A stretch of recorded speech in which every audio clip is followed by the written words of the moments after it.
செல்வி சோமுக்குள்ள பார்க்க போகிறது தேன் நெல்லிக்காய் தான் செய்ய போகிறோம். தேன் நெல்லிக்காவுக்கு நெல்லிக்காய் வேக வச்சுப்போம். நெல்லிக்காய் வந்து 1/2 கிலோ நெல்லிக்காய் எடுத்து வச்சுருக்கேன். இதை வந்து இட்லி தட்டில் வச்சு வேக வச்சுப்போம். நெல்லிக்காய் வேகிறது தண்ணி ஊற்றிப்போம். இந்த அளவுக்கு ஊற்றினா போதும். அடுப்பத்தை வச்சுப்போம். இட்லி தட்டில் நெல்லிக்காய் எடுத்து வச்சுப்போம். லேசாக ஒரு 1/2 வேக்காடு வந்தால் போதும்.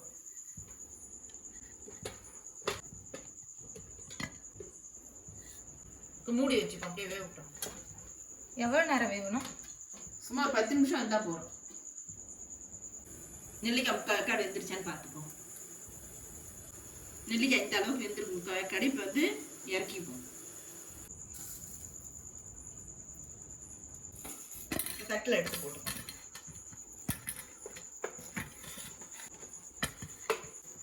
இந்த அளவுக்கு இருந்தால் தான் முள்ளு கரண்டியெல்லாம் இல்லை குத்தி குத்தி விடுறது கரெக்டாக இருக்கும். இன்னும் கொஞ்சம் வெந்ததுன்னா அப்படி விண்டு விண்டு போன மாதிரி போயிடும்.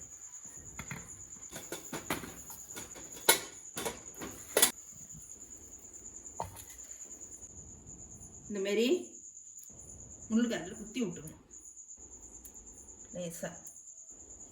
இது எதுக்கு குத்தி விடுறோன்னா சர்க்கரை பாவுனா அப்போ உள்ளே போய் இறங்கும். இந்த தேன் சர்க்கரை பாவுனா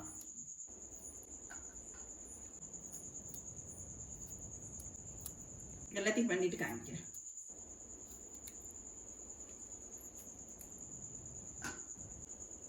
எல்லா நெல்லிக்காயும் குத்தி விட்டாச்சு. சர்க்கரை பாவு காய்ச்சிப்போம். 1/2 கிலோ நெல்லிக்காவுக்கு 1/4 கிலோ நாட்டு சர்க்கரை எடுத்து வச்சிருக்கோம். அதை போட்டுப்போம். சும்மா கொஞ்சமாக தான் தண்ணி ஊற்றிக்கணும். காகோட அளவுக்கு தண்ணி ஊற்றலாம். அடுப்பத்தை வச்சுப்போம். பால் காய்ச்சிப்போம்.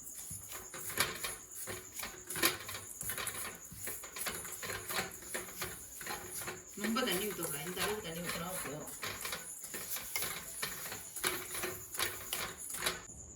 ஒரு ஸ்பூன் சுக்கு பொடி போட்டுக்குவோம். ஒரு ஸ்பூன் ஏலக்காய் தூள். எல்லாத்தையும் நல்லா கலந்து விட்டுக்கணும்.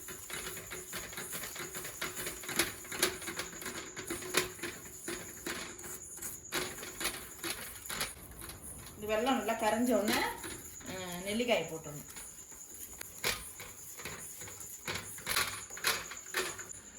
வெள்ளம் கரைஞ்சி இப்போ நுரைச்சி வரும். அப்போ வந்து நெல்லிக்காயை போட்டுக்கணும். நெல்லிக்காயை போட்டுக்கணும். போட்டு நல்லா கிளறி விட்டுக்கணும். நெல்லிக்காயை தீயை கம்மி பண்ணி வச்சு கிளறி விட்டுக்கணும். சர்க்கரை பாவெலாம் இறங்கும் அளவுக்கு.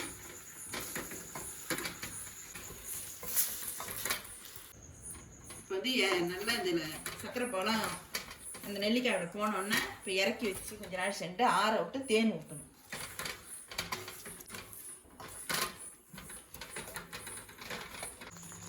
நல்லா இந்த அளவுக்கு வெந்துருச்சு. கலர் மாதிரி. இப்போ இந்த முள்ளு கரண்டியில் குத்தி பார்த்தா அப்படியே லேசாக உள்ளே போகும்.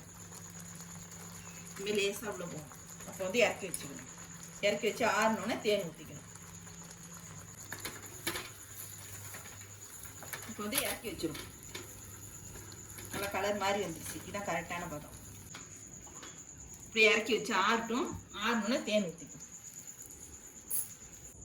சர்க்கரை பாவோட வேறு பாத்திரத்தில் மாற்றியாச்சு. இந்த கப்பால் 1 கப்பு தேன் எடுத்து வச்சிருக்கேன். அது மேலே தேனை ஊற்றிக்கணும். எல்லாத்தையும் மேலே படுற மாரி ஊற்றணும்.